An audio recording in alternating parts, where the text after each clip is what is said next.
એ guys good morning, કેમ છે party? મોજમાં ને દરરોજની જેમ નાઈ કરવીને કોલેજ ભેગું છું. આવા મિત્રો મળે એટલે આપણી 4 કલાક કોલેજે કપાઈ જાય. બીજું શું જોવે આપણે? ત્યાં ઘડીક આપણે આટા ટેલા મારો નીકળી જાય. ભણી ભણીને પાછું આપણને કંટાળો આવે એટલે વધારે ભણવું પાછું નો સારું કહેવાય ને મિત્રો. આ મારી વાત કરું છું. આ બધા સવારે આવે ને બપોરે જાય તો મોજમાં 24 કલાક. મિત્રો વરસાદી વાતાવરણ હોય ને ડુંગર કેવા દૂરથી 4K જ બતાતો હોય.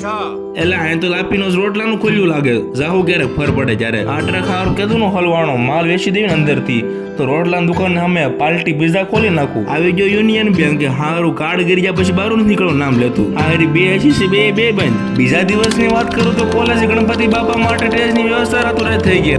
હજુ તો બધા ફાળો ઉઘરાવતા લાગે. દાદરામાં રંગોળી દ્વારા કે ટ્રેક્ટરનો શણગારી થઈ ગયો. દુકાને આવીને કારીગરના ફોનમાંથી નવી ચેનલમાં સકરબારા કરી લીધા. મિત્રો આમાં કોમેડી વિડીયો આવશે, તમે અંદર જોયા રાખજો, મજા આવશે. વાત તો સહી. ઢોરાવાળીએ નાસ્તો કરીને જમી કરીને ટેણીલાલના ઘરે આવી ગયો. હાલો બધા સબસ્ક્રાઇબ કરી જો.